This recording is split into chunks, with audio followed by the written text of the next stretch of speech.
Bienvenidos, queridos hermanos. Seguro que hoy vamos a disfrutar del programa espiritual que se ha preparado. Para iniciarlo, vamos a cantar juntos la canción número 142 con el tema Aferrémonos a nuestra esperanza, que está basado en Hebreos capítulo 6, versículos 18 y 19. Y después nos dirigiremos a Jehová en oración.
El tema del discurso que podremos escuchar hoy es cómo sentirse seguro en este mundo turbulento. Así vamos a escuchar a nuestro hermano David Govantes. Por favor.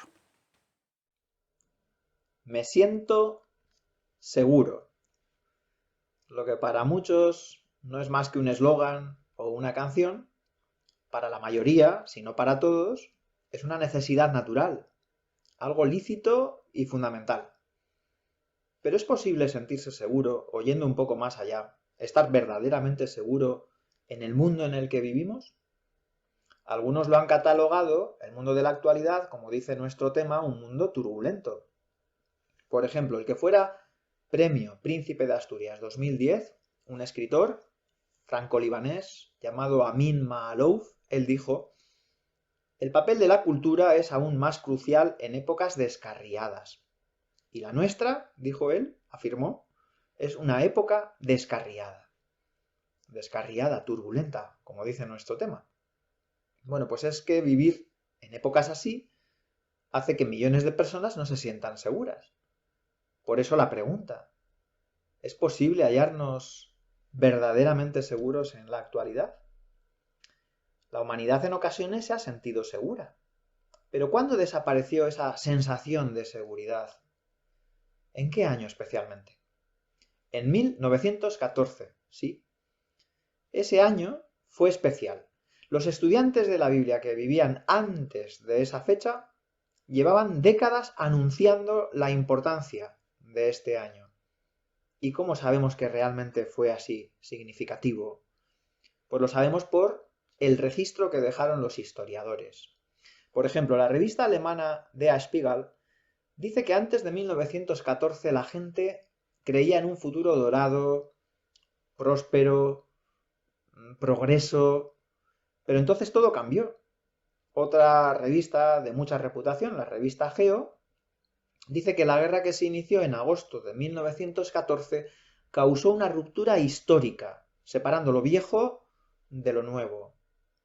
Por tanto, las personas que vivían antes de 1914 se sentían seguras. Pero aquella guerra que se inició, la Primera Guerra Mundial, y todo lo que ha ocurrido desde entonces, hace de nuestro mundo un mundo turbulento. Bueno, pues todo eso ciertos sucesos que ocurrieron desde entonces encajan con unas palabras o una profecía bíblica que dijo nuestro Señor Jesús y que podemos leerla juntos. Vamos a buscar, por favor, el Evangelio según Mateo, capítulo 24. Leeremos versículo 3 en primer lugar y después 6 al 8. Leemos Mateo 24, 3. Mientras él, Jesús, estaba sentado en el monte de los olivos, los discípulos se le acercaron en privado y le preguntaron: Dinos, ¿cuándo pasarán esas cosas? ¿Y qué señal habrá de tu presencia y de la conclusión del sistema? Saltamos al versículo 6. Respuesta de Jesús: Ustedes oirán de guerras y noticias de guerras. Cuidado, no se alarmen, porque estas cosas tienen que suceder, pero todavía no es el fin. Porque peleará nación contra nación y reino contra reino, y habrá hambre y terremotos en un lugar tras otro. Todo esto es el principio de grandes sufrimientos. Bueno, lo que Jesús predijo lo podemos ver en la imagen de pantalla. Como vemos aquí, diferentes problemas como revoluciones, desórdenes, revueltas, guerras, también enfermedades, hambre. Todo eso crearía grandes sufrimientos como vemos en esta persona, en este hombre que está sufriendo todas esas cosas a su alrededor, quizás en su vida también. Así no pensemos solamente en todas las vidas que se pierden con estos problemas, sino también la calidad de vida que genera con tanta angustia o inseguridad en las personas. Pero queríamos fijarnos también en unas palabras que hemos enfatizado en la lectura, unas palabras que nos alientan. ¿Cuáles son? En la mitad del versículo 6, hacia la mitad de este versículo, dice Jesús: cuidado, no se alarmen.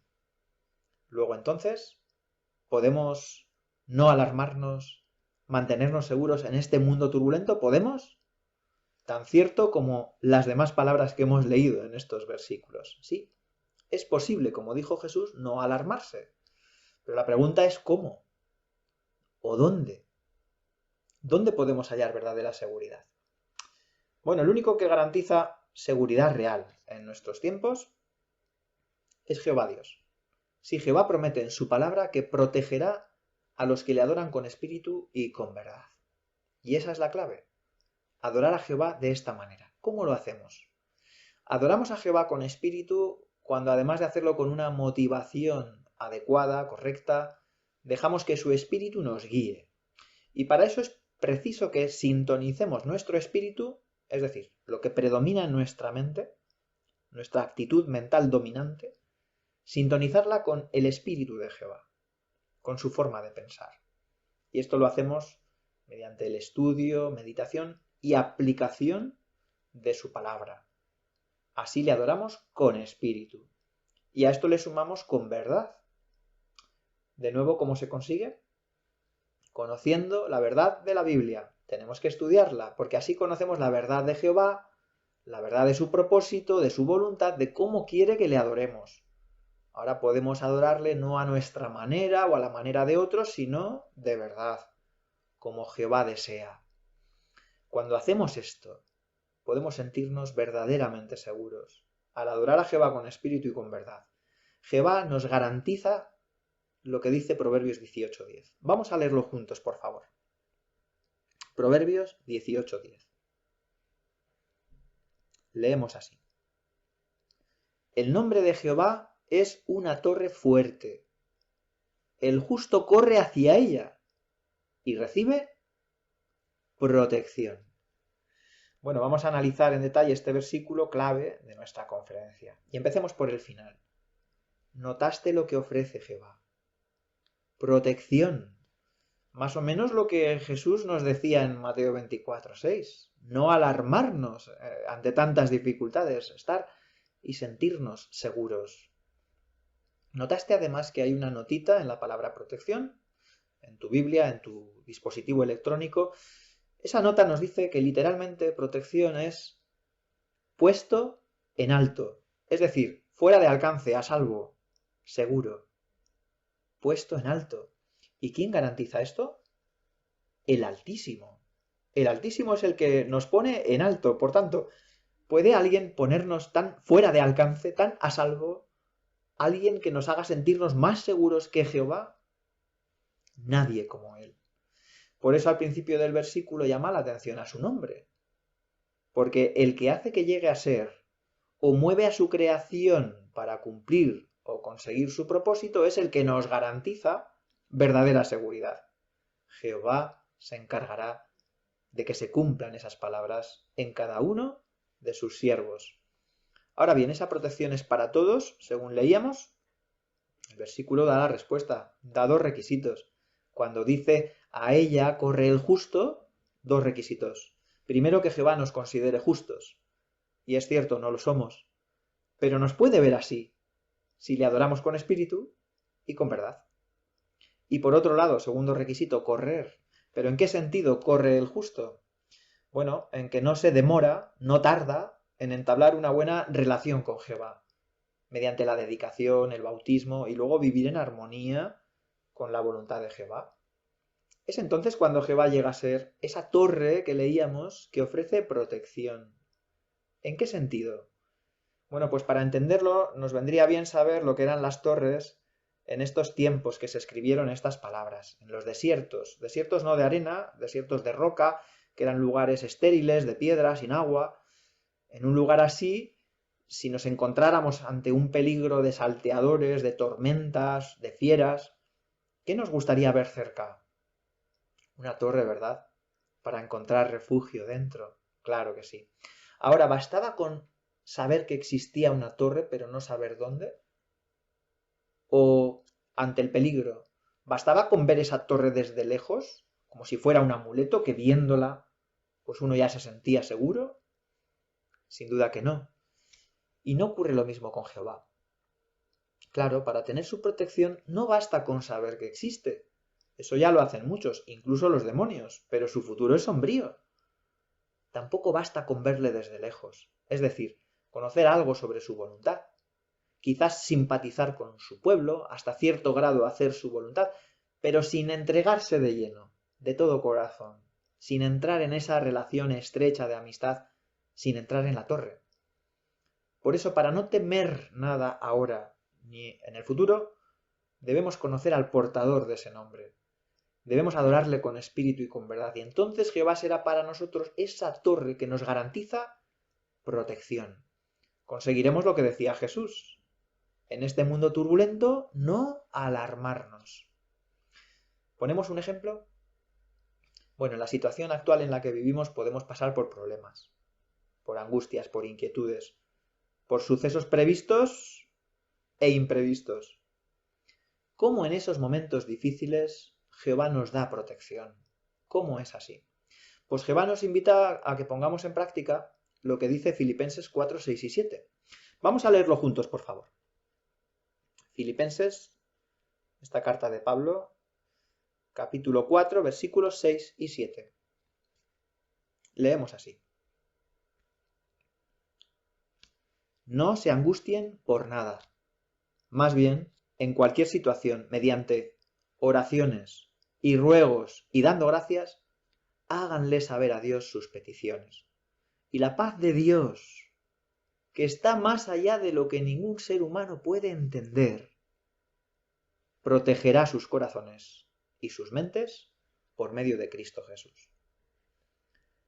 ¿Qué necesitamos hacer para sentirnos seguros cuando pasamos por problemas? Como hemos notado, es esencial que oremos, que roguemos a Jehová, que lo hagamos además con regularidad y sinceridad. ¿Pero es que Jehová no sabe por lo que estás pasando? Claro que lo sabe, pero como hemos leído, nos invita a que se lo expresemos. Jehová quiere que seamos modestos al andar con Él.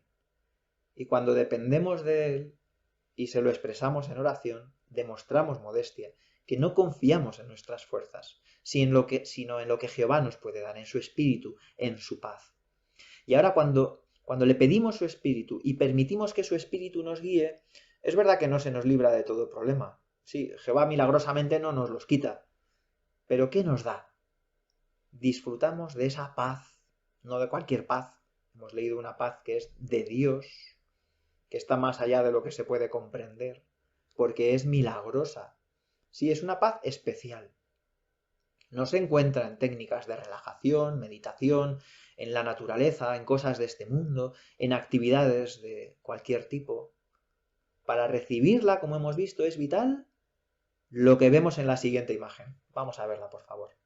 Sí, necesitamos hacer lo que hacen nuestros hermanos, como veis, en cualquier momento del día, en cualquier actividad. Necesitamos orar a Jehová, pero además rogarle de una forma intensa, fervorosa, porque no es cierto que necesitamos su paz cada día. Debemos rogársela como vemos a los hermanos en esta imagen. Pues una experiencia que demuestra esto es la de Julia.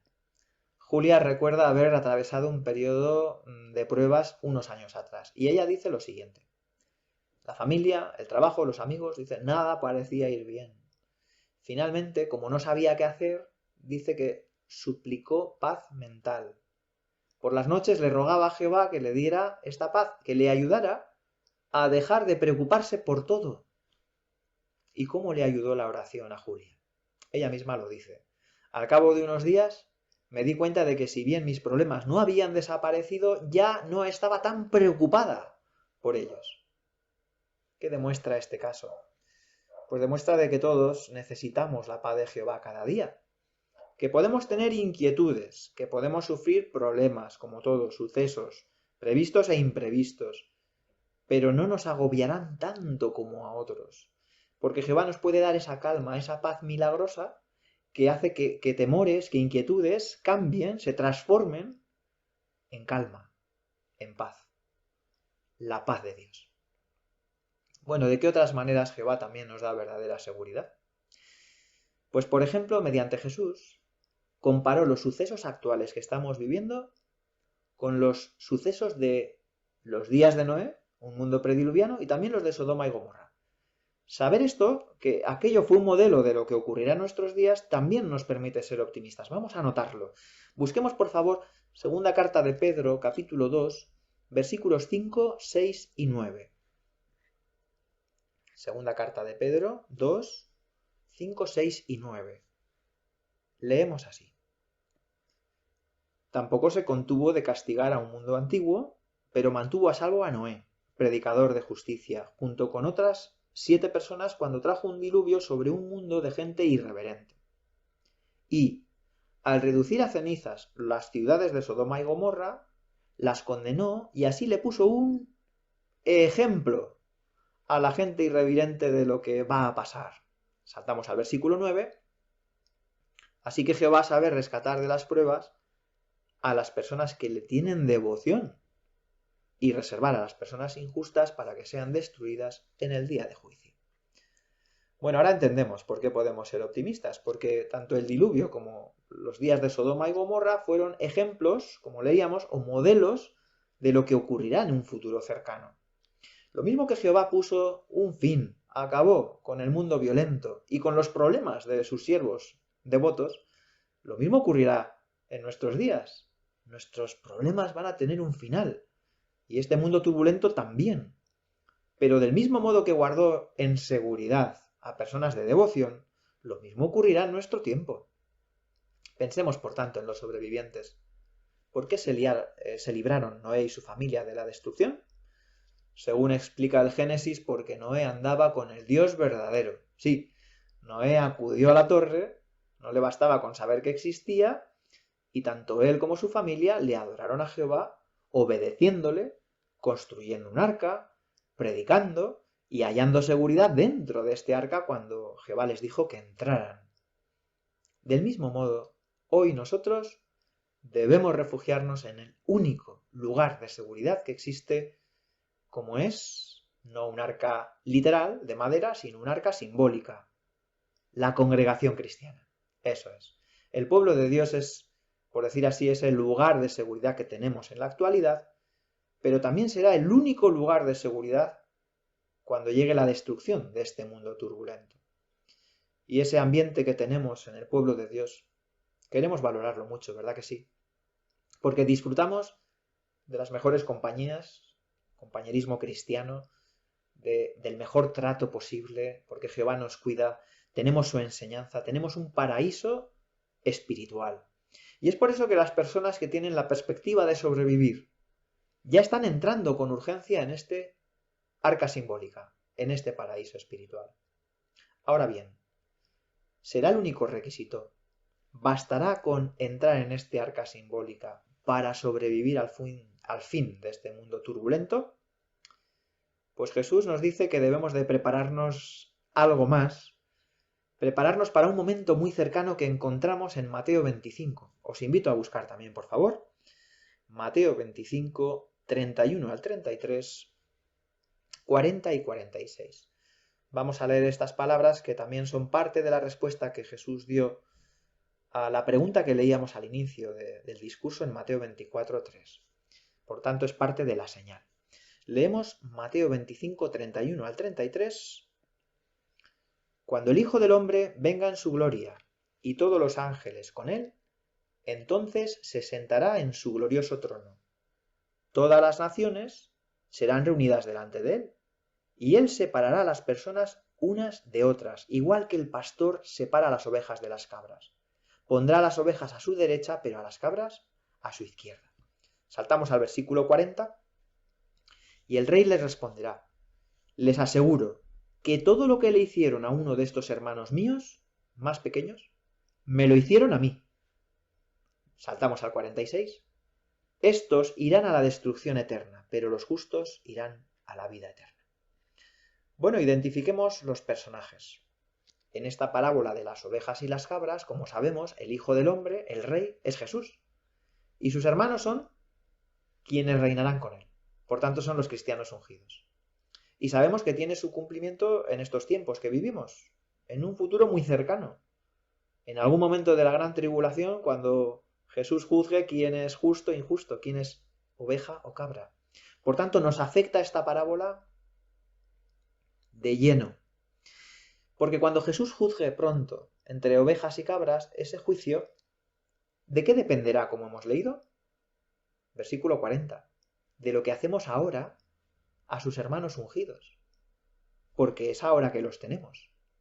Y no siempre estarán aquí con nosotros. Por tanto, entendiendo lo que Jesús siente por ellos y lo que se hace por ellos, ¿cómo podemos demostrar amor a los cristianos ungidos y así recibir un juicio favorable de Jesús muy pronto? ¿Cómo? Bueno, pues antes de que llegue ese juicio, durante un tiempo tendremos que haber ayudado activamente a sus hermanos. ¿Y en qué necesitan ayuda ellos? Bueno, pensemos la comisión que han recibido de Jesús: llevar las buenas noticias del reino a toda la tierra habitada. Y por su edad avanzada y por su número reducido, ¿necesitan ayuda? Sin duda. ¿A qué debe animarnos, por tanto, esta parábola? Pues a participar con más celo si cabe en el ministerio cristiano. Antes de que sea demasiado tarde, queremos hacer todo cuanto podamos según nuestras circunstancias. Pero, si nos es posible, ¿podríamos intentar hacer cambios en nuestras vidas? Trabajos, horarios, para hacer más en esta obra y así ayudar a los hermanos de Cristo? Si es así, seguro que nos sentiremos seguros ahora y felices por apoyarles al máximo, al demostrar a Jesús cuánto le amamos a él y a sus hermanos. ¿Y cómo veremos ese venidero día de juicio? Lo veremos seguros también, porque habremos hecho todo cuanto podemos y dejaremos que Jesús dicte sentencia de seguro favorable. Pues ya que este momento está tan cerca, ¿qué es especialmente importante que hagamos ahora? Que busquemos verdadera seguridad y que no nos dejemos engañar por falsas promesas de seguridad de Satanás y de su mundo. Ahora, en este tiempo y muy pronto. ¿De qué se trata? Vamos a leer, por favor, la cita de primera carta a los Tesalonicenses, capítulo 5, versículos 2 y 3. Primera carta a los Tesalonicenses, 5, versículos 2 y 3. Leemos así: porque ustedes, se refiere a los cristianos de Tesalónica, saben muy bien que el día de Jehová vendrá exactamente como un ladrón en la noche, cuando ellos otros no cristianos, cuando ellos estén diciendo paz y seguridad, entonces vendrá sobre ellos destrucción repentina, como los dolores de parto de una mujer embarazada, y de ninguna manera escaparán. Bueno, en el versículo 3 hemos destacado la palabra ellos. Eran personas a las que Pablo no escribía, eran terceros. ¿Quiénes son ellos? ¿Quiénes son esos hombres que, como sigue diciendo el versículo, lanzarán falsas promesas de paz? ¿Serán los líderes de la cristiandad o de otras religiones? ¿Quizás dirigentes de diversas naciones? ¿Serán unos, otros, ambos? Es posible, pero no lo sabemos con certeza porque las escrituras aquí no lo dicen. Lo que sí sabemos es que, sin importar cómo se efectúe esta proclamación o lo convincente que parezca, esas promesas no serán más que otro engaño. Porque cuando se digan, este viejo sistema todavía, por un tiempo, estará controlado por Satanás, por el padre de la mentira, el maestro del engaño. Por eso no nos dejemos engañar, por esas falsas promesas, que dicho todo, no son nuevas. Se llevan oyendo mucho tiempo. Por ejemplo, después de la Primera Guerra Mundial, hubo promesas similares. Las naciones firmaron un tratado de paz, el de Versalles. ¿Supuso eso paz verdadera? Empezó una Segunda Guerra Mundial. Y tras ella, más promesas de paz. Tratados, acuerdos, organizaciones que prometían que no hubiera más guerras, prometían paz, seguridad. Y de hecho se ha empleado mucho esa frase. Por ejemplo, en 1986 este año se declaró internacionalmente Año de la Paz. Pero no estuvo a la altura, con todo lo que ocurrió. Y queda por ver cómo será esa proclamación en el futuro. Pero sea como fuere, recordemos, no significará que los dirigentes mundiales han conseguido un mundo más seguro. Porque como hemos leído tras esa proclamación, sobrevendrá una destrucción repentina. Por tanto, busquemos verdadera seguridad en la única fuente confiable, en Jehová, quien ha demostrado ser capaz de darnos verdadera seguridad a los humanos. Fijémonos en este último detalle, por favor. Veamos la siguiente imagen. Como podemos ver aquí en el relato del Génesis acerca de Adán y Eva, pues vemos que por un tiempo, ¿cómo se sintieron ellos? Sí, estaban seguros, no había nada que les hiciera temblar. Pero ¿cuándo perdieron ellos la sensación de seguridad, la seguridad verdadera? ¿Cuándo? En el momento que rompieron su relación personal con el Creador. Sí, cuando le desobedecieron. Seguro recordarás que cuando Adán desobedeció a Jehová tras rechazarle, él dijo: tuve miedo y por eso me escondí. ¿Cuándo descubrieron lo que era el miedo, la inseguridad, el temor? Algo que en la imagen no vemos. ¿Cuándo lo descubrieron? Cuando desobedecieron a Jehová y rompieron su relación con él. Notamos entonces el miedo, el temor, la angustia, la falta de seguridad nace y crece al alejarse de Jehová, al romper una relación personal y estrecha con él.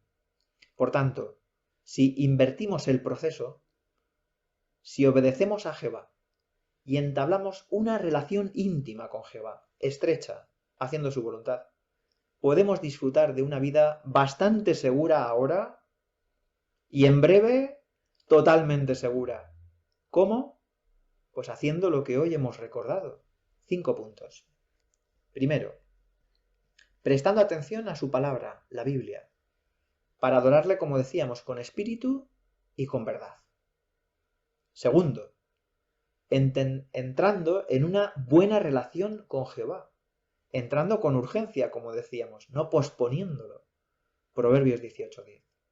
Tercero, entrando también en ese arca simbólica, en ese paraíso espiritual que, como hemos dicho, es el único lugar para sobrevivir al fin de este mundo turbulento. Cuarto, orando a Jehová con sinceridad y con regularidad, rogándole que nos dé su paz. La necesitamos para combatir todos los problemas que haya a nuestro alrededor. Y quinto, ayudando activamente a los hermanos ungidos de Cristo, especialmente en esa obra, en esa tarea de predicar las buenas noticias del reino por toda la tierra habitada. Haciendo todo esto, es posible que tengamos que encararnos todavía a momentos difíciles y pronto a una gran tribulación que esperamos.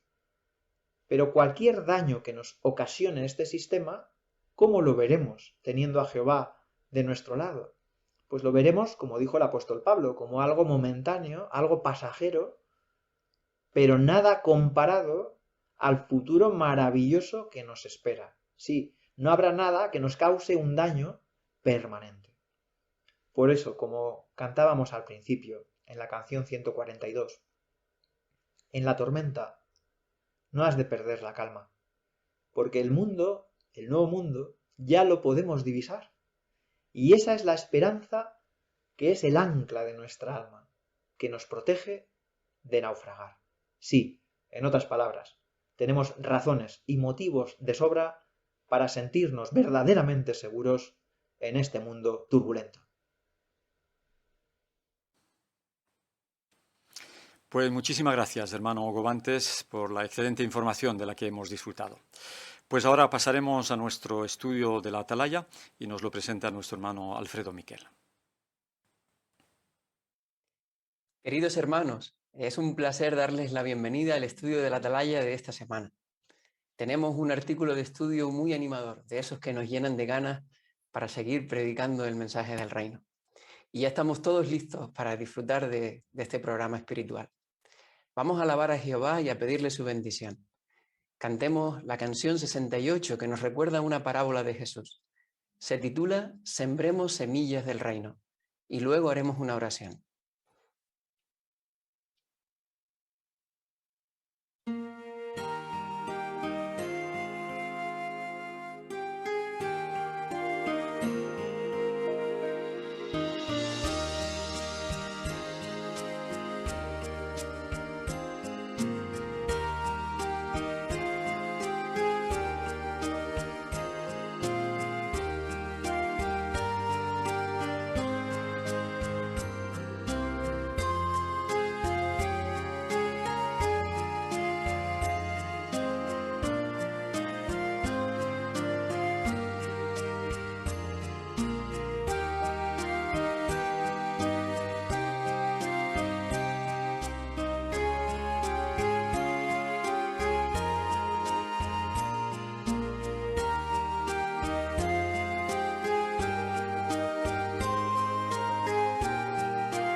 Muchas gracias por esa bonita oración.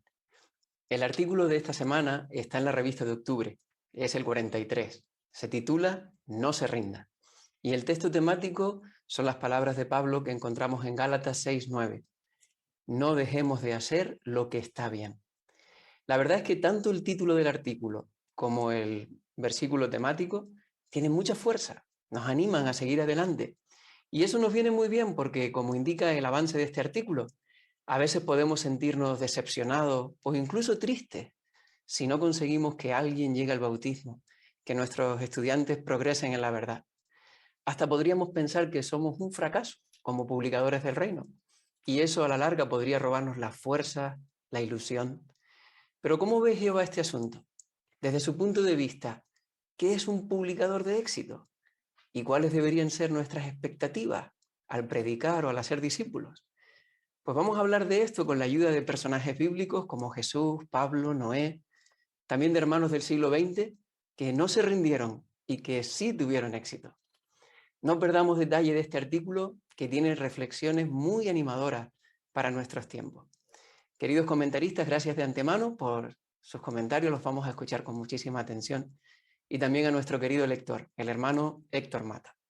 Pues hermano Mata, por favor, si puedes leer para nosotros el párrafo 1. Qué felices y orgullosos nos sentimos de ser testigos de Jehová.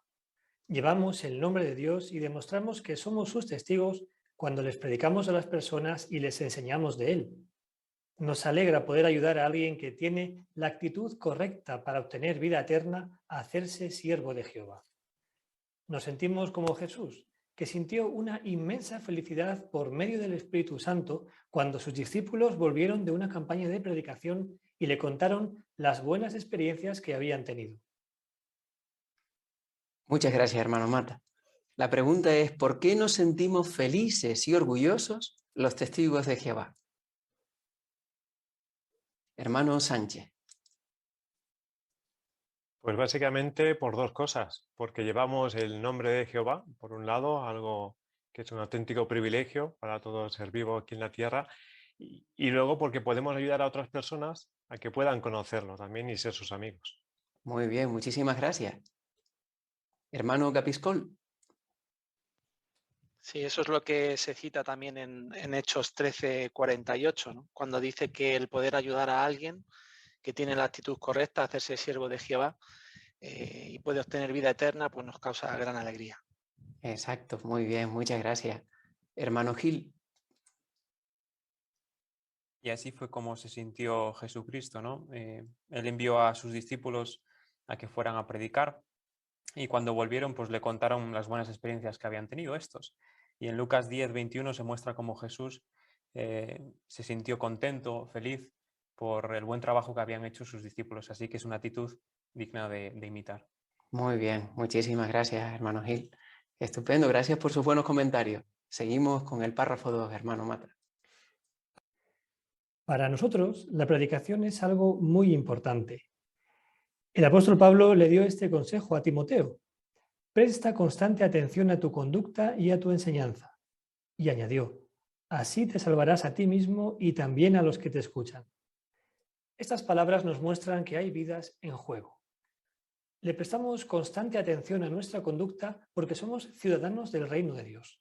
Siempre queremos comportarnos de una manera que honre a Jehová y que demuestre que creemos en las buenas noticias que anunciamos.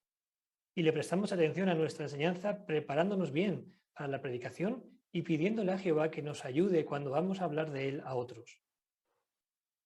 Muchas gracias. La pregunta del párrafo 2 dice, ¿cómo demostramos que la predicación es algo muy importante para nosotros?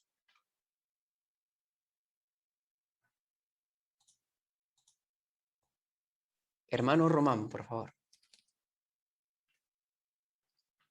Sí, como aconsejó Pablo a Timoteo en la primera carta a Timoteo, capítulo 4, versículo 16, una forma es prestando constante atención a nuestra conducta y enseñanza. Y aunque está claro que contamos con la ayuda de Jehová, el hecho de que no la demos por sentado y nos esforcemos por seguir preparándonos y dando lo mejor de nosotros mismos, nos va a permitir demostrar que de veras apreciamos participar en esta importante labor. Muy bien, muchas gracias. Hermano Moreno. También cuando dedicamos tiempo a prepararnos todos los días y siempre antes de predicar a alguien, pues predicar, ¿no? O sea, orar a Jehová para que así Él nos ayude para hablar a esa persona. Exacto, muchas gracias. Hermano Barros. Y como realmente nos importa, queremos prestar constante atención a nuestra conducta y demostrar que nos importa y queremos comportarnos de una manera que honra a Jehová y demuestre que creemos en estas buenas nuevas que predicamos. Exacto, muy bien. Hermano Morales, por favor. Puesto que la predicación tiene mucho sentido para nosotros y lo vemos como una gran responsabilidad, no dejamos la situación al azar, sino que nos preparamos bien para que de alguna manera eso cale en el corazón de otras personas y no vamos solos, sino que le pedimos ayuda a Jehová para que nos ayude a lograr el objetivo principal. Muy bien, muchas gracias. Pues continuamos. Vamos a ver lo que nos cuenta el párrafo 3, por favor. Sin embargo, incluso cuando nos esforzamos al máximo en el ministerio, puede que las personas de nuestro territorio muestren poco o ningún interés en el mensaje del reino. Pensemos en el hermano Georg Lindahl, que predicó solo por toda Islandia desde 1929 hasta 1947. Dejó miles y miles de publicaciones en manos de las personas, pero nadie se hizo testigo. Escribió: algunas se han puesto en contra de la verdad, pero la mayoría se han quedado totalmente indiferentes. Después llegaron misioneros de Galat para ayudar con la predicación, pero la gente tampoco respondía. Por fin, 9 años después, algunas personas del país le dedicaron su vida a Jehová y se bautizaron. La pregunta para el párrafo 3 dice: ¿cuál podría ser la reacción de las personas al mensaje del reino? ¿Y qué ejemplo lo demuestra? Hermano Coroama, por favor. La reacción puede que las personas de nuestro territorio muestren poco o ningún interés en el mensaje del reino. Exacto, muy bien, muchas gracias. Hermano Fernández. Y tenemos el ejemplo del hermano Georg Lindahl. Él predicó durante unos 20 años por Islandia solo. Recorrió toda aquella isla a pie, en pony y en barco. Y en 1936 dijo que ya había dejado entre 26.000 y 27.000 libros. Está claro que este hermano se esforzó al máximo. Sin embargo, en aquellos años nadie escuchó su mensaje. Muchas gracias, hermano Fernández, por incluir datos también de la biografía. Hermano Pacheco, por favor. Sí, y la reacción de estas personas que encontró el hermano Lindahl, pues puede que no resulte familiar, ¿no? Dice, en el artículo se cita la frase que él dijo: algunas personas se han puesto en contra de la verdad, pero la mayoría se han quedado totalmente indiferentes. Y la verdad es que es lo que nosotros podemos encontrarnos normalmente. Muy bien, muchas gracias. Hermano Alonso. Y aparte de los esfuerzos del hermano Lindahl, menciona también que llegaron misioneros. Claro, quizás pudiéramos pensar, pues ahora sí, ¿no? Ahora van misioneros, ya va un buen equipo, están bien preparados y ahora es cuando va a florecer y va a coger con fuerza el mensaje del reino en las personas. Pues vemos que no fue así, ¿no? No llegó al corazón de las personas como se pensaba, sino hasta 9 años después, que es cuando empezó a florecer ese mensaje y a aumentar el número de personas que querían servir a Jehová. Exacto, muy bien, muchas gracias. Pues, ¿cuál es la moraleja de esta fantástica experiencia del hermano Lindahl?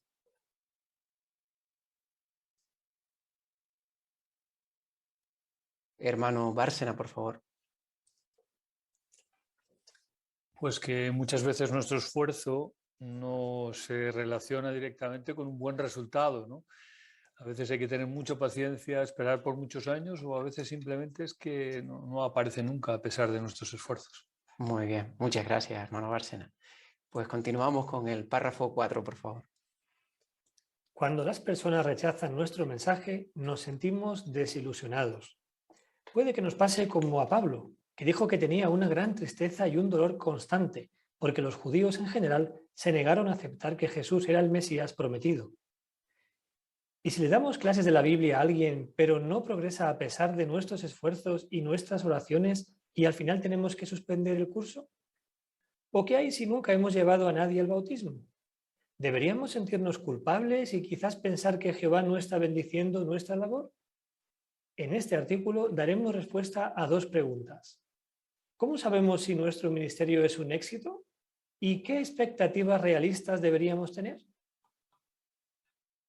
Muchas gracias. La pregunta dice: ¿cómo puede que nos sintamos cuando las personas rechazan nuestro mensaje?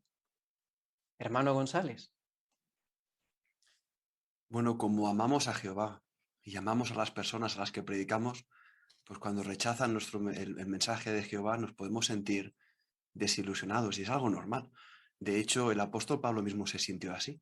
Él, cuando escribió a los romanos, se lo dijo, que como los judíos en general se habían negado a aceptar que Jesús era el Mesías, él se sentía triste, con un dolor en el corazón. Exacto, muchas gracias, hermano González. Hermano Miguel. Sí, en otras ocasiones quizás no rechazan como tal el mensaje, pero empezamos a lo mejor a dar clases de la Biblia con alguien y la persona no progresa, tenemos que suspender el curso, o quizás en toda nuestra vida como predicadores no conseguimos que nadie llegue al bautismo. Puede que nos sintamos culpables que pensemos que Dios nos está bendiciendo, pero si alguna vez tenemos estos sentimientos, seguro que este artículo nos ayuda. Seguro que sí. Muchísimas gracias, Miguel. ¿Qué preguntas vamos a responder en el artículo?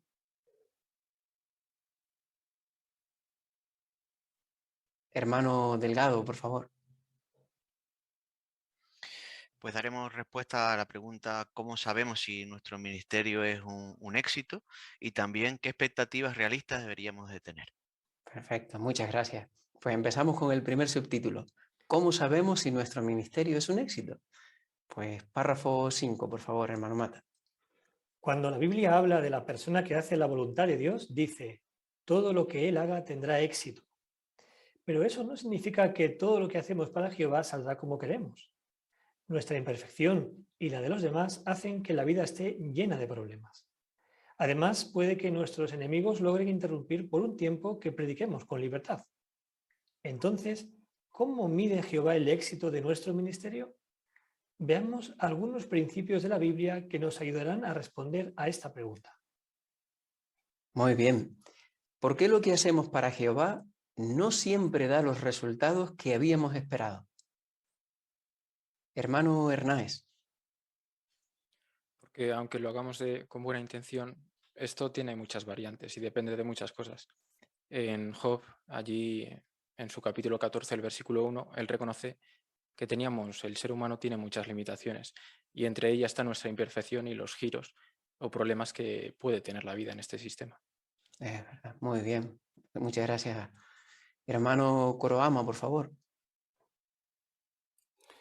Y según 1 de Corintios 16:9, hay muchos enemigos, entonces los enemigos logran interrumpir por un tiempo que prediquemos con libertad. Exacto, muy bien, muchas gracias. Hermano Escaño, por favor. Por tanto, lo que vamos a ver ahora en los siguientes párrafos va a ser qué es lo que mide realmente el éxito de nuestro ministerio, no la cantidad de personas que podemos llevar al bautismo o cuántos estudios tenemos, sino en realidad qué es lo que Jehová ve y por lo cual él valora nuestro trabajo. Muy bien, muchísimas gracias. Pues qué ideas tan buenas, ¿verdad? Vamos a disfrutar mucho analizando estos tres principios. Y comenzamos, por favor, con el párrafo 6. Jehová se fija en nuestros esfuerzos y en nuestro aguante. Para él, nuestro ministerio es un éxito si lo llevamos a cabo con diligencia y amor, sin importar la reacción de las personas. Pablo escribió, Dios no es injusto y no se olvida de las obras de ustedes ni del amor que demostraron para su nombre al haber servido a los santos y al continuar sirviéndoles. Jehová no olvida nuestros esfuerzos y nuestro amor, incluso si esos esfuerzos no nos han dado buenos resultados. Entonces podemos aplicarnos las palabras de Pablo a los cristianos de Corinto. Su trabajo relacionado con el Señor no es en vano. Y esto es así aunque ese trabajo no haya resultado en lo que esperábamos. Muy bien. La pregunta es, ¿cómo mide Jehová el éxito de nuestro ministerio? Y también pueden incluir las imágenes que acompañan a este párrafo. Hermano Alonso, por favor.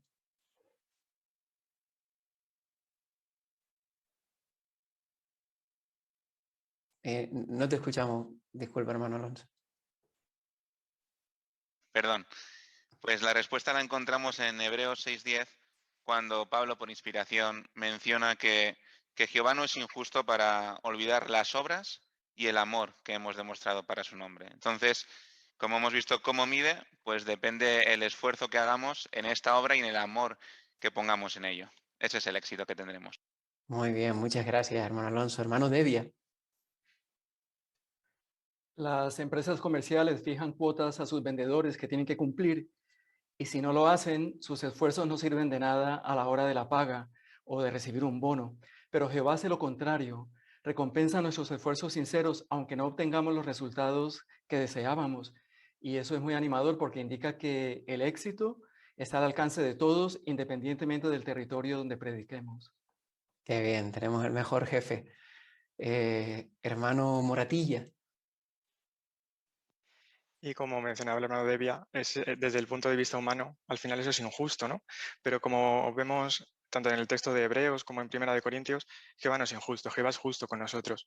Y no menciona en ningún momento que se fije en el resultado, que al final está fuera de nuestro control, sino que lo que se centra es en lo que sí podemos realizar, que depende de nosotros. Muy bien, muchas gracias. Hermano Barros. Y 1 Corintios 15:58 nos dice que nuestro trabajo relacionado con el Señor no es en vano. Y a veces pudiera ser que este trabajo fuera el de mantenernos firmes e inamovibles, como también dice este texto. Nos recuerda al ancla del barco, ¿no? Que cuando está en una tormenta hace que el barco se mantenga firme.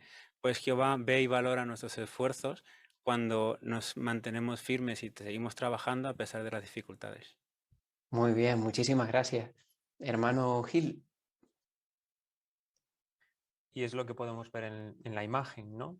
Se ve 3 formas distintas de predicar, de casa en casa, por medio de carta o teléfono, y puede ser que en ninguna tengamos éxito, entre comillas, ¿no? Que no tengamos buenos resultados, pero eso no importa, ¿no? Lo que importa realmente es lo que piensa Jehová, y Jehová piensa que si nos esforzamos bien, si trabajamos duro, aunque no tengamos buenos resultados, eso Jehová lo valora y por eso debemos de estar contentos igual que está él. Muy bien, muchísimas gracias, hermano Gil. ¿Cómo nos animan estas imágenes a no rendirnos en esta época en particular? Hermano Sánchez. Pues como vemos, el seguir preparándonos, el seguir poniendo empeño, ¿no? Quizás cuando nos toca escribir una carta, pues puede ser que nos hayamos equivocado en alguna palabra y la tengamos que empezar de nuevo. Pues bueno, no es un castigo, ¿no? Es nuestro trabajo para Jehová, es para Él lo valora. Así que todo el esfuerzo que hagamos, estamos viendo hasta ahora que Jehová lo valora muchísimo. Muy bien, muchas gracias. Hermano Moreno. Seguramente Jehová nos ve como nosotros estamos viendo a estos hermanos en la fotografía, ve cada palabra que escribimos, cada texto que ponemos, cada llamada que hacemos a las revisitas, y qué contento se tiene que poner cuando ve a una hermana mayor, a un hermano mayor, a un joven, a un niño, escribir todo esto con tanto amor por las personas y por él. Muy bien, muchas gracias por ese comentario tan animador, hermano Moreno. Hermano Alonso, por favor. Teniendo en cuenta lo que hemos leído en estos párrafos, quizás no veamos un resultado como nos gustaría a nosotros. Comenzar una revisita, luego un estudio y disfrutar de ver cómo más personas se unen al pueblo de Jehová. Quizás en toda esta época no hayamos visto ese resultado, pero eso no es en lo que Jehová se fija. Jehová, como hemos visto, ve el esfuerzo y el amor. Ahí es donde nosotros tenemos que agarrarnos bien para poder recordar que no tenemos que rendirnos. Muy bien, muchísimas gracias. Qué comentarios tan positivos, sin duda que nos animan a seguir predicando por cartas o como sea posible. Pues vamos a ver un poquito el ejemplo del apóstol Pablo en el párrafo 7, por favor. El apóstol Pablo fue un misionero extraordinario y fundó congregaciones en muchas ciudades. Aún así, cuando algunos cristianos que se creían superiores a él lo criticaron y dijeron que no era un buen maestro, no habló a cuántas personas había llevado al bautismo. En vez de eso, se defendió diciendo, he trabajado más. Sigamos el ejemplo de Pablo y recordemos que para Jehová lo más importante son nuestros esfuerzos y nuestro aguante. Muy bien. La pregunta es, ¿qué aprendemos de lo que el apóstol Pablo dijo sobre su ministerio? Hermano Delgado, por favor. Él no habló de cuántas personas había llevado al bautismo, por ejemplo, y eso que había fundado muchas congregaciones, así que seguramente muchas personas habían aceptado la verdad gracias a su predicación. No, él lo que habló fue del trabajo, de lo duro que había trabajado, y eso es lo que Jehová mira. Muy bien, muchísimas gracias. Hermano Morales. Y el trabajo que llevó a cabo, sin duda alguna, que merecía mucho encomio, ¿verdad? Aunque quizás otros no lo hubiesen tildado como un hombre de éxito. Por ejemplo, en 2 Corintios 11:23, él dijo, ¿son ministros del Cristo? Respondo como loco, yo lo soy más. Y ahora destacó él lo que había realizado, ¿verdad? He estado más veces en prisión, he recibido incontables golpes, he estado a punto de morir muchas veces, y no cuántas congregaciones había fundado. Muy bien, muchísimas gracias. Hermano Pacheco. Claro, y estos cristianos se creían superiores a Pablo, por eso lo estaban acusando. Pero Pablo, con esta respuesta, no es que se sintiera superior, sino como os ha dicho, ¿no? Estaba dando importancia más al trabajo que a los resultados. Pero además termina el párrafo diciendo que es importante nuestro esfuerzo y nuestro aguante. Y si seguimos leyendo el capítulo 11 de segunda carta a los Corintios, vemos todo lo que tuvo que aguantar Pablo. Así que es un buen ejemplo para copiar. Muy bien, muchas gracias, hermano Pacheco. Pues veamos ahora un segundo principio, por favor, en el párrafo 8. Que nuestro ministerio complace a Jehová. En cierta ocasión, Jesús envió a 70 de sus discípulos a llevar a otros el mensaje del reino. Al terminar, la Biblia dice que volvieron sintiéndose felices. ¿Por qué estaban tan alegres? Dijeron, hasta los demonios quedan sometidos a nosotros cuando usamos tu nombre. Pero Jesús los corrigió con estas palabras. No se alegren porque los espíritus quedan sometidos a ustedes. Más bien alégrense porque sus nombres han sido escritos en los cielos. Jesús sabía que no siempre tendrían experiencias tan espectaculares en el ministerio. De hecho, no sabemos cuántas de esas personas que escucharon a los discípulos llegaron a hacerse cristianas. Los discípulos tenían que sentirse felices, no solo porque la gente los escuchara, sino, sobre todo, por saber que a Jehová le complacían sus esfuerzos. La pregunta del párrafo 8 dice, ¿qué debemos recordar sobre nuestro ministerio? Hermano Hernáez. Pues es interesante que cuando volvieron los discípulos de Jesús de predicar, dice la Biblia que volvieron sintiéndose felices. Y es que ni sus enemigos ni demonios habían podido detener su predicación. Pero ahora Jesús les recuerda, más bien, alégrense porque sus nombres han sido escritos en los cielos. Y es que la predicación es para Jehová y es por Jehová. Y a Él le complace que lo hagamos. Muy bien, muchas gracias, hermano Hernáez. Hermano Bárcena. Claro, es incuestionable que ver el efecto que produce la verdad tiene que causar muchísima alegría, ¿no? Los discípulos así lo manifestaron, ¿no? Ver el poder de la verdad es impresionante, ¿no? Pero aquí la reflexión es, eso no es lo importante, ¿no? Lo importante es que estamos haciendo algo que le complace a Jehová, que nos esforzamos al máximo y que no tenemos de ninguna manera parte en los resultados, eso depende de la persona, ¿no? Pero saber que lo que hacemos está agradando a Jehová debe también de complacernos mucho. Exactamente, muchas gracias. Hermano Román. Sí, siguiendo la línea del comentario de Bárcena, si solo nos centráramos en los resultados, nuestro gozo podría acabar siendo temporal. Quizás si tenemos revisitas o tenemos estudios, pues evidentemente eso nos hace felices, pero en el momento en el que las circunstancias cambien, pues podríamos llegar a perder el gozo e incluso a perder de vista el punto de que lo que realmente nos va a dar la felicidad es saber que es nuestro esfuerzo lo que agrada a Jehová. Muy bien, muchas gracias, hermano Román. Hermano González. Y Jesús mismo, siendo el mejor maestro de toda la historia, no tuvo el mismo éxito en todos los sitios. En unos sitios tuvo más éxito y en otros menos, ¿verdad? Así que por eso él podía aconsejar bien a sus discípulos que el centro de su gozo en la predicación no podría ser los resultados. Tenía que ser en su esfuerzo y en ver que complacía a Jehová lo que estaban haciendo. Exacto, muy bien. Pues pasamos al párrafo 9 para descubrir otro principio animador. Si no dejamos de predicar, obtendremos vida eterna. Cuando hacemos todo esfuerzo posible por sembrar y cultivar las semillas de la verdad, también sembramos pensando en el Espíritu, pues dejamos que el Espíritu Santo actúe libremente en nuestra vida. Si no nos cansamos, Jehová promete que nos dará vida eterna, aunque no logremos ayudar a nadie a llegar al bautismo. La pregunta del párrafo 9 dice, según Gálatas 6, 7 a 9, ¿cuál será el resultado si no dejamos de predicar? Pues vamos primero a leer estos versículos. ¿A alguien le gustaría leerlos, por favor? Gálatas 6, 7 a 9. Hermano Miguel, por favor. No se engañen, nadie puede burlarse de Dios, porque lo que uno esté sembrando es lo que cosechará.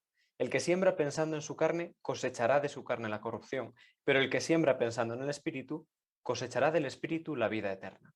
Así que no dejemos de hacer lo que está bien, porque al debido tiempo cosecharemos si no nos cansamos. Muy bien. Gracias, hermano Miguel. Pues la pregunta es, ¿cuál será el resultado si no dejamos de predicar? Hermano Capiscol. Pues el resultado, como muestra Gálatas, es que Jehová promete que nos dará vida eterna, y aunque no logremos ayudar a alguien a que llegue al bautismo, pues Jehová nos dará la vida eterna. Muy bien, muchísimas gracias. Hermano Escaño. Si para obtener la vida eterna el requisito fuera llevar a alguien al bautismo, entonces lo que ocurriría es que esto se convertiría en una competencia. Solo querríamos llevar a alguien al bautismo, incluso podríamos tener problemas entre nosotros, pero no es el caso, no es lo que Jehová nos pide, todo lo contrario, lo que pide es que no nos cansemos. Eso es lo que nos va a dar la vida eterna. Entonces da igual el resultado que tengamos, como veíamos en el párrafo anterior, el no dejar de servir a Jehová, el no dejar de predicar, es lo que realmente nos dará la vida eterna. Muy bien, muchísimas gracias. El versículo habla de sembrar pensando en el Espíritu. ¿Qué implica eso? ¿Cómo nos ayuda a tenerlo en cuenta? Hermano Sánchez. Pues dejando que éste actúe libremente en nuestra vida. Tenemos un desgaste contra nuestra imperfección y contra el mundo que nos rodea. Por eso no debemos dejar en ningún momento de pedirle a Jehová su Espíritu y esforzarnos por poner en práctica lo que hemos aprendido. Hemos visto en párrafos anteriores que las personas también se fijan en nuestro modo de vivir, no solo en lo que decimos. Así que de esa manera estamos siguiendo predicando con nuestro modo de vivir al reflejar que lo que hacemos es muestra del Espíritu. Muy bien, muchísimas gracias, hermano Sánchez. ¿A alguien le gustaría mencionar brevemente estos tres principios, estas tres ideas tan positivas que nos ayudan a medir nuestro éxito como ministros de las buenas noticias? Hermano Miguel, por favor. Pues que Jehová se fija en nuestros esfuerzos y en nuestro aguante, que nuestro ministerio complace a Jehová y también que si no dejamos de predicar obtendremos vida eterna. Perfecto, qué bien. Pues pasamos al segundo subtítulo. ¿Qué expectativas realistas deberíamos tener? Por favor, el párrafo 10, hermano Mata. La reacción de las personas depende principalmente de lo que hay en su corazón. Jesús explicó esta verdad en la parábola del sembrador. En esta historia, un hombre sembró semillas en distintos tipos de suelo, pero solo dieron fruto las que cayeron en la tierra buena. Jesús dijo que los distintos tipos de tierra representan los corazones de las personas, que responden de distintas maneras a la palabra de Dios. Tal como le pasa al sembrador, nosotros no tenemos control sobre el fruto de nuestro trabajo, pues depende de qué tipo de corazón tengan las personas que nos escuchan. Nuestro deber es seguir sembrando la semilla del mensaje del reino. Como dijo el apóstol Pablo, cada persona recibirá su recompensa según su trabajo, no según los resultados de su trabajo.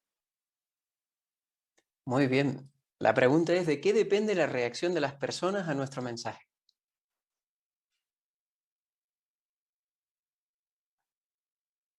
Hermano Coroama, por favor. Depende principalmente de lo que haya en su corazón. Muy bien, estupendo. Hermano Gil, por favor.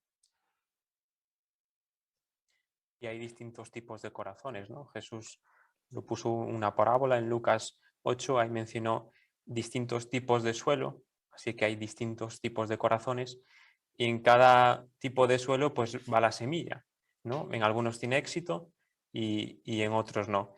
Pues nosotros no tenemos el control, ¿no? de dónde ponemos la semilla del reino, así que no podemos controlar o elegir el corazón del receptor del mensaje. Por lo tanto, no tenemos manipulación sobre este asunto. Muy bien, muchas gracias, hermano Gil. Hermano Bárcena, por favor.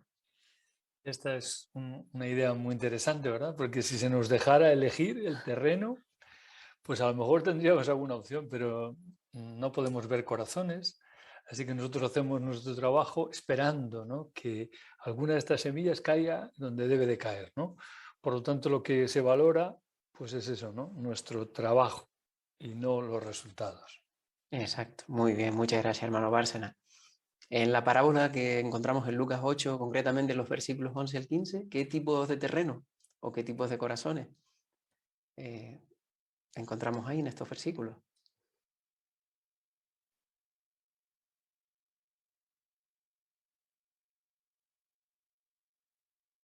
Hermano Barros, por favor. Uno de ellos se menciona que la semilla caía sobre roca, que eran personas que cuando oyen la palabra la reciben, pero no hacen raíces profundas y por tanto pues no crece. Es verdad, muy bien. ¿Algún otro que podríamos destacar? Hermano Fernández, por favor. También se menciona las que caen entre los espinos y el corazón de estas personas se deja llevar por las preocupaciones de la vida, el deseo de obtener riquezas y estas cosas ahogan la verdad y tampoco puede crecer. Exacto, muy bien. Hermano Moratilla. Y también habla, por ejemplo, de la tierra buena, aquella que retiene la semilla y da fruto. Y vemos que el sembrador sembró de la misma manera en todos esos terrenos la semilla, pero no dio fruto, el mismo fruto. Entonces vemos que no depende del sembrador, sino del terreno, del corazón de las personas. Muy bien, muchas gracias. Pues vamos a hablar ahora de dos personajes bíblicos. Empezamos con Noé en el párrafo 11, por favor. A lo largo de la historia, muchos siervos de Jehová les han predicado a personas que no han escuchado su mensaje. Por ejemplo, Noé fue predicador de justicia probablemente durante varias décadas. Sin duda, él esperaba que las personas lo escucharan, pero Jehová no le dio a entender que eso sucedería. Al contrario, cuando le dio las instrucciones para que hiciera el arca, le mandó: tienes que entrar en el arca con tus hijos, tu esposa y tus nueras. Y cuando le dijo el tamaño que tendría el arca, Noé pudo haberse percatado de que muy pocos lo escucharían. Y así fue. Ni una sola persona de aquel mundo violento hizo caso a su mensaje. ¿Pensó Jehová que Noé era un fracaso? No, en absoluto. Para él, Noé tuvo mucho éxito porque hizo fielmente lo que le había mandado hacer. Muy bien. La pregunta dice, ¿por qué debemos decir que Noé tuvo éxito como predicador de justicia?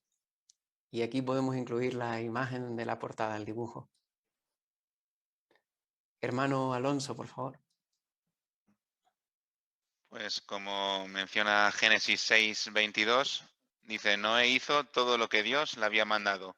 Lo hizo tal como él había dicho. Ese es el éxito de Noé y por eso fue un predicador de justicia. Jehová en ningún momento le dijo, aparte de su familia, que más personas iban a entrar, no lo especificó, y las medidas del arca quedaba claro que no podían entrar muchísimas más personas. Entonces está claro que Noé fue un predicador de justicia y tuvo éxito. Muy bien, muchísimas gracias, hermano Alonso. Hermano Devia. Y a nosotros, Cristo nos ha mandado, vayan y hagan discípulos de gente de todas las naciones, lo que da a entender que tenemos la posibilidad de encontrar discípulos. Pero como se acaba de mencionar, a Noé se le dijo, entra en el arca con tus hijos, tu esposa y tus nueras. Y sin embargo, fue un fiel predicador de justicia durante décadas y parece que no perdió la esperanza, porque como se ve en la lámina de la portada, está entrando al arca, pero mirando a la distancia hacia el pueblo, con la esperanza de que alguien, un tío, un sobrino, un cuñado, un vecino, alguien, ¿no?, entre al arca con él. Así que es un buen ejemplo que tenemos nosotros. Muy bien, muchísimas gracias, hermano Devia. Hermano Moreno. Como vimos anteriormente, Jehová ve las obras y el trabajo. ¿Y qué es lo que hizo todos estos años? Pues trabajar, trabajar y trabajar por Jehová, ¿no? E incluso hablaría a muchas personas de todo lo que ocurriría. Y por eso es un gran ejemplo, porque trabajar es lo que Jehová siempre va a ver en nosotros. Muy bien, sin duda esta imagen nos anima a no rendirnos, ¿verdad? Muchas gracias por sus buenos comentarios. Pasamos al párrafo 12, por favor. El profeta Jeremías también predicó durante décadas pese a la indiferencia y la oposición de la gente. Los insultos y las burlas lo desanimaron tanto que hasta pensó en renunciar a su asignación. Pero no se rindió. ¿Qué lo ayudó a luchar contra sus pensamientos negativos y a disfrutar de la predicación? Centrarse en dos cuestiones importantes. Primero, en que el mensaje divino que llevaba a las personas podía darles un futuro y una esperanza. Y segundo, en que Jehová lo había elegido para que llevara su nombre. Nosotros también llevamos un mensaje de esperanza en un mundo que está en tinieblas y llevamos el nombre de Jehová porque somos sus testigos. Cuando nos centramos en estas dos cuestiones importantes, disfrutamos la predicación sin importar cómo reaccione la gente. Muy bien. La pregunta dice, ¿qué hizo Jeremías para disfrutar la predicación pese a la indiferencia y la oposición de la gente? Hermano Capiscol. Pues primero se centró en el mensaje que llevaban las personas, como dice Jeremías 29:11, dice que era un mensaje que podía darles un futuro y una esperanza. Así que pensar en ello sin duda le daría fuerzas para continuar a pesar de la indiferencia y la oposición. Muy bien, muchas gracias. Hermano Delgado, por favor. Y en nuestro caso, pues pasa algo similar. Nosotros también tendremos que centrarnos en ese mensaje de esperanza que le llevamos a las personas que, como dice el párrafo, viven en tinieblas, y también en que llevamos el nombre de Jehová, ¿no? Y eso es muy bueno para nosotros. Desde el principio lo hemos comentado en la atalaya. Somos felices por llevar ese nombre. Cuando nos centramos en esto, pues disfrutamos de la predicación sin importar si las personas reaccionan bien o no. Muy bien, muchas gracias. ¿Alguien podría leer, por favor, Jeremías 15:16? Jeremías capítulo 15, versículo 16. Hermano Hernáez, por favor. Tus palabras fueron encontradas y me las comí, y tus palabras se convirtieron en la alegría y felicidad de mi corazón, pues yo llevo tu nombre, oh Jehová Dios de los ejércitos. Muy bien, muchas gracias. ¿Cómo nos animan estas palabras de Jeremías a no dejar de hacer lo que está bien o a no rendirnos? Hermano Morales. Sí, es un aspecto muy bonito, ¿verdad? Porque se ve muy bien la reacción humana y nos sentimos muy identificados, ¿verdad? Cuando la indiferencia, la oposición de las personas pueden hacer que nosotros nos veamos reflejados en el profeta, pero saber que Jehová lo había elegido para llevar su nombre, uy, aquello le dio mucho impulso y satisfacción. Y eso puede ser también un buen aliciente para nosotros cuando veamos esas reacciones en nuestro caso. Muy bien, estupendo. Muchas gracias por sus buenos comentarios. Pasamos a otra idea positiva que nos ayuda a tener expectativas razonables. En el párrafo 13. El crecimiento espiritual lleva su tiempo. Jesús enseñó esta verdad en la parábola del sembrador que duerme. El sembrador vio el fruto de sus esfuerzos poco a poco y no pudo hacer nada para que las semillas crecieran más rápido. De manera parecida, puede que pase cierto tiempo para que veamos que un estudiante aplica lo que aprende, pues el progreso se produce poco a poco. Tal como un sembrador no puede hacer que sus cultivos crezcan a la velocidad que él desea, nosotros no podemos obligar a los estudiantes a progresar a la velocidad que nosotros queremos. Así que no nos desanimemos ni nos rindamos si su progreso está llevando más de lo que esperábamos. Tanto cultivar como hacer discípulos requieren paciencia. Muy bien. Pues antes de analizar la pregunta, vamos a leer juntos, por favor, Marcos capítulo 4, versículos 26 a 29, donde está la parábola del sembrador que duerme. ¿A quién le gustaría leer estos versículos? Hermano Barros, por favor. Siguió diciendo, el reino de Dios es como cuando un hombre echa semillas en la tierra. Él duerme de noche y se levanta de día. Mientras tanto, las semillas brotan y las plantas se hacen grandes, aunque él no sabe exactamente cómo. Por sí sola, la tierra va dando fruto. Primero el tallo, luego la espiga y por último el grano maduro en la espiga. En cuanto el grano está maduro, él pasa la hoz porque ha llegado el tiempo de la cosecha. Muy bien, muchas gracias, hermano Barros. ¿Qué nos enseña la parábola de Jesús que leemos en Marcos 4, 26 a 29?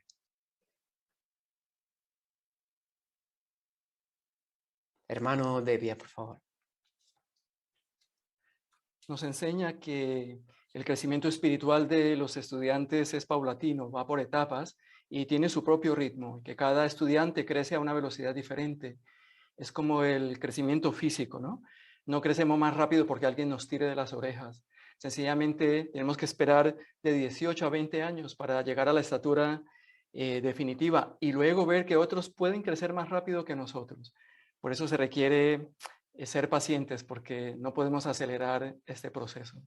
Muy bien, qué realista, ¿verdad? Hermano Miguel, por favor. Sí, además, en ocasiones el progreso está ahí, aunque no sea tan evidente. Por ejemplo, utilizando este símil con las plantas, a veces una planta puede que desarrolle partes que no se ven, como pueden ser las raíces, pero que luego son muy importantes para que después se manifieste en la parte que sí que vemos de esa planta, ¿no? De igual forma, en el caso de los estudiantes, quizás en su corazón ya están desarrollando ese amor por Jehová que después le ayuda a que haga esos cambios que nosotros vemos y que nos ponen tan contentos. Así que es importante que seamos pacientes y que no nos agobiemos. Muy bien, muchas gracias. Pues pasamos al párrafo 14 para ver un ejemplo del siglo pasado. En algunos territorios pasan años y nadie responde a nuestro mensaje. Veamos la experiencia de Gladys y Ruby Allen, dos hermanas carnales de Canadá. En 1959 las enviaron de precursoras regulares a una ciudad de la provincia de Quebec. La gente les tenía temor a los sacerdotes de la Iglesia Católica y a la opinión de la gente, así que no las escuchaban. Gladys recuerda: predicamos de puerta en puerta durante 8 horas al día por 2 años sin que nadie respondiera. Las personas sencillamente nos veían por la ventana de la puerta y cerraban las persianas. Pero no nos dimos por vencidas. Con el tiempo, la actitud de las personas se suavizó y el territorio se hizo más productivo. Hoy día hay 3 congregaciones en ese lugar. Muy bien. ¿Qué ejemplo muestra que puede pasar un buen tiempo antes de que las personas nos empiecen a escuchar?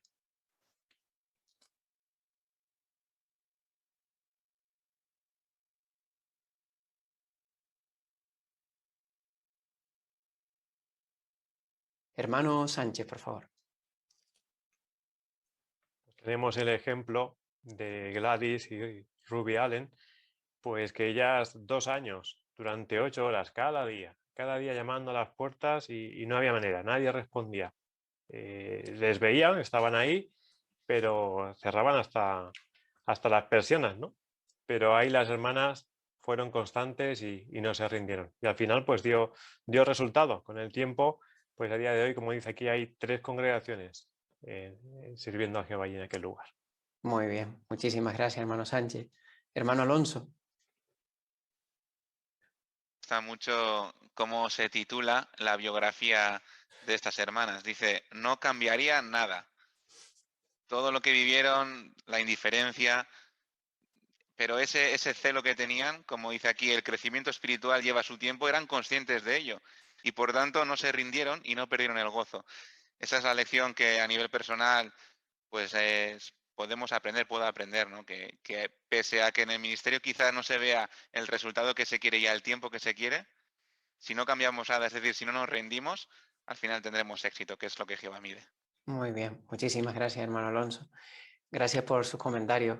Pasamos a esta tercera idea que nos ayuda a tener expectativas realistas. En el párrafo 15, por favor. Hacer discípulos es un trabajo en equipo. Se ha dicho que se necesita una congregación para ayudar a alguien a llegar al bautismo. Por ejemplo, puede que un publicador le deje un tratado o una revista a una persona que mostró interés. Entonces, el hermano se da cuenta de que su horario no le permite volver a visitarla. Así que le pide ayuda a otro publicador. Este publicador inicia un curso bíblico e invita a distintos hermanos y hermanas a que lo acompañen, y cada uno anima de alguna manera al estudiante. Cada publicador que el estudiante conoce ayuda a regar la semilla de la verdad. De esta manera, como dijo Jesús, el sembrador y el cosechador pueden alegrarse juntos al participar en la cosecha espiritual. Muy bien. La pregunta para el párrafo 15 está basada en un texto bíblico, así que vamos a leerlo juntos. Primero a los Corintios, capítulo 3, versículos 6 y 7. ¿A quién le gustaría leerlos? Hermano Moratilla, por favor. Yo planté, Apolo regó, pero Dios siguió haciéndolo crecer. Así que ni el que planta ni el que riega son algo, sino Dios que lo hace crecer. Muy bien. Pues, ¿qué nos enseña primero a los Corintios 3, 6 y 7 sobre la obra de hacer discípulos? Hermano Román. Pues como dice la primera línea, es un trabajo de equipo y no debemos infravalorar nuestro lugar en ese equipo, porque quizá no nos toca dirigir estudios, pero quizá podemos ponernos la meta de conocer a los estudios de la congregación, interesarnos por ellos, hacernos sus amigos, animarles. Quizá en ese equipo no nos toca plantar la semilla, pero si contribuimos a que crezca, habremos ayudado también a que alguien más se acerque a Jehová y demostraremos que estamos orgullosos de participar en este trabajo. Exacto, muy bien, muchas gracias. Hermano Escaño. Imaginemos, por ejemplo, que tenemos un estudiante de la Biblia que progresa muy bien, pero ahora por circunstancias nosotros tenemos que mudarnos, un cambio de asignación, un cambio de trabajo. El estudiante le atenderá a otro hermano. ¿Qué pasará después? ¿Progresará? ¿No progresará? En nuestras manos no queda, queda en manos de Jehová. Él sabrá cómo hacerlo crecer, él sabrá qué es lo que necesita. Por tanto, cuando nos ocurre esta situación, siempre tengamos en cuenta de que al fin y al cabo la obra es de Jehová. Exacto, muchas gracias, hermano Escaño. Hermano Fernández. Y muchas veces cuando hablamos con nuestros hermanos nos explican que la persona que les dio el curso bíblico no fue el primer testigo de Jehová que conocieron. Quizás hubo un compañero de trabajo o una vecina muy amable que era hermana y estas actitudes ya plantaron la semilla en su corazón, que con el paso del tiempo siguió creciendo. Muy bien, muchísimas gracias. Hermano Delgado, por favor. Me gustó mucho esto que dice el párrafo de que cuando diferentes hermanos y hermanas acompañan a alguien a un estudio, ¿no? Estos pueden animar mucho al estudiante. Me recordó el ejemplo del vídeo de Rita y Coral, cuando aquella hermana que la acompañó al estudio, le tocó el corazón de alguna manera, ¿verdad? Eso nos demuestra que cada uno de nosotros pone un granito de arena. Muy bien, muchas gracias. Sin duda somos un gran equipo, ¿verdad? Pues pasamos, por favor, al párrafo 16. ¿Y si usted ya no puede predicar y enseñar tanto como antes porque le fallan las fuerzas o la salud? Aún así, puede sentirse feliz por lo que sí puede hacer en la cosecha. Veamos lo que pasó cuando el rey David y sus hombres derrotaron a una banda de saqueadores amalequitas y recuperaron a sus familias y todo lo que les habían robado. 200 hombres estaban demasiado cansados para ir a pelear, así que se quedaron vigilando las pertenencias. Después de la batalla, David dijo que el botín se repartiría entre todos por igual. Hoy día pasa algo parecido con nuestra obra mundial de hacer discípulos. Todos los que le damos a Jehová lo mejor que tenemos, incluido usted, podemos alegrarnos por igual cada vez que se rescata a una persona y se le ayuda a entrar en el camino que lleva a la vida. Muy bien. La pregunta, aunque a usted le fallen las fuerzas o la salud, ¿por qué puede sentirse feliz con lo que hace en el ministerio?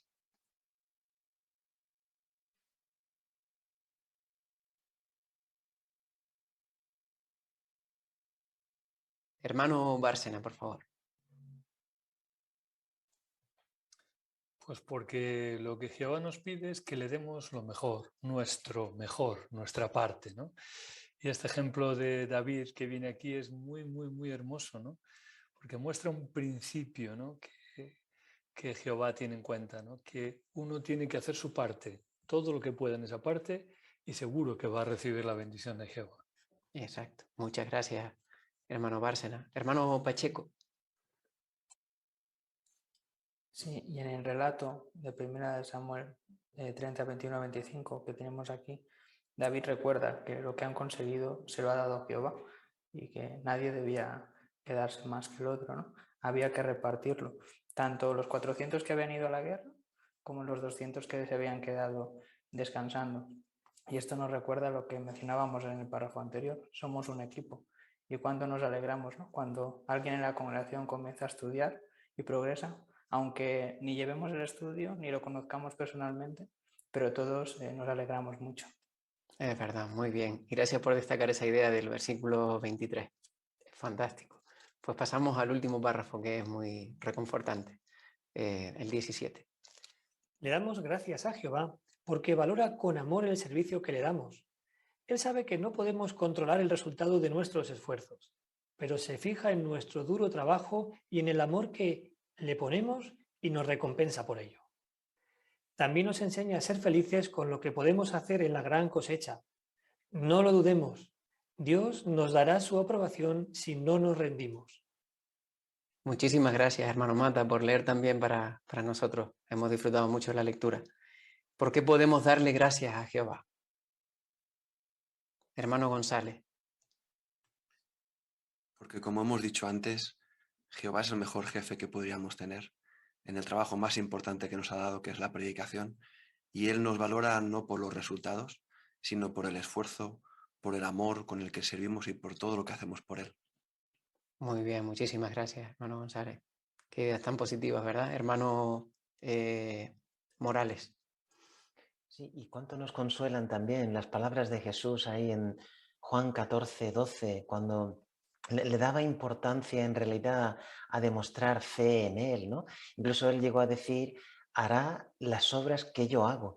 Quizá cuando nos vemos reflejado ahí, cuando lo insultaron o la indiferencia de algunos, lo trataron de esa forma y ahora Jesús dice ahí, hará obras más grandes refiriéndose a nosotros. Eso nos reconforta, nos anima muchísimo y en realidad conseguiremos la aprobación de Jehová si nos mantenemos sin rendirnos. Muy bien, muchas gracias por destacar esa idea bíblica. Pues vamos al repaso, a destacar las ideas principales. ¿Qué respondería? Y tenemos la primera pregunta. ¿Cómo puede que nos sintamos cuando las personas rechazan nuestro mensaje? Hermano Coroama.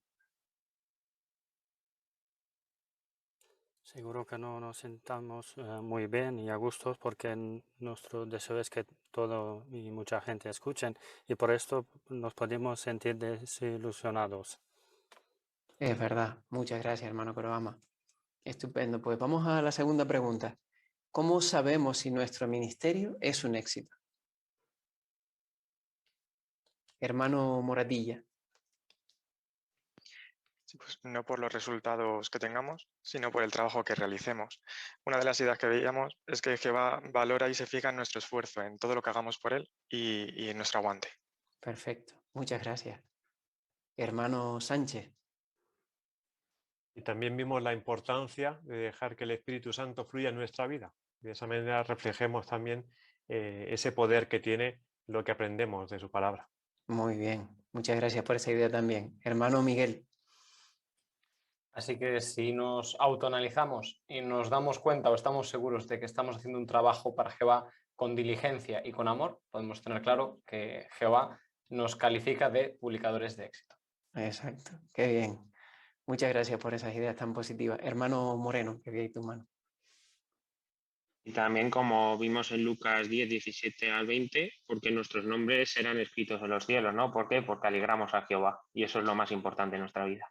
Muy bien, muchas gracias.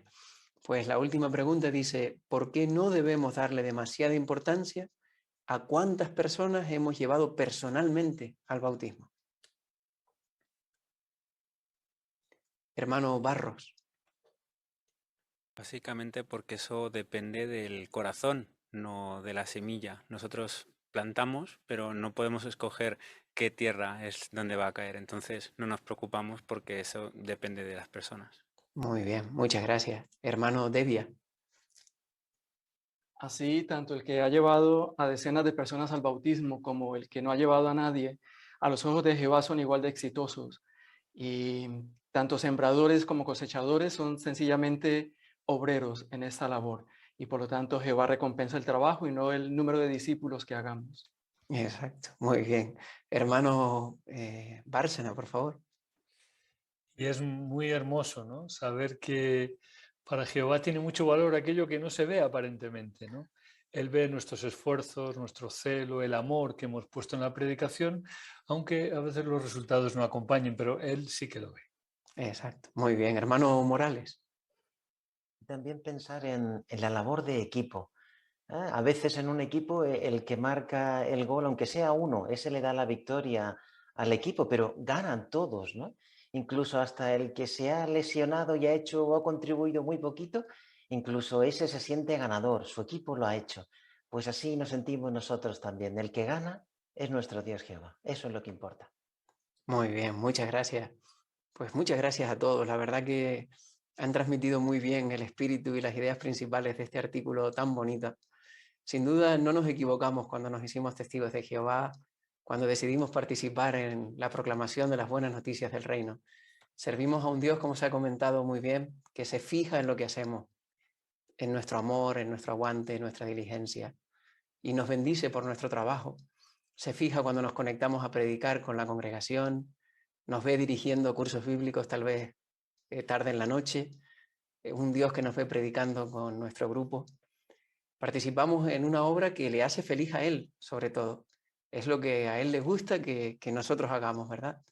Así que tal vez la próxima vez que nos sentemos a escribir una carta, pues podemos imaginarnos la sonrisa de aprobación de Jehová. Como dice el texto temático, Gálatas 6:9, no dejemos de hacer lo que está bien. En otras palabras, no se rindan, no nos rindamos, ¿verdad? Pues, comentaristas, muchas gracias, hermanos, por los comentarios tan buenos, tan claros, tan prácticos. Y también gracias a todos los que han seguido este programa con atención. Vamos a darle las gracias a quien más las merece, nuestro Dios Jehová. Y lo podemos hacer primero con una canción, la canción 67, que se titula Predica la palabra. Y luego haremos una oración para finalizar.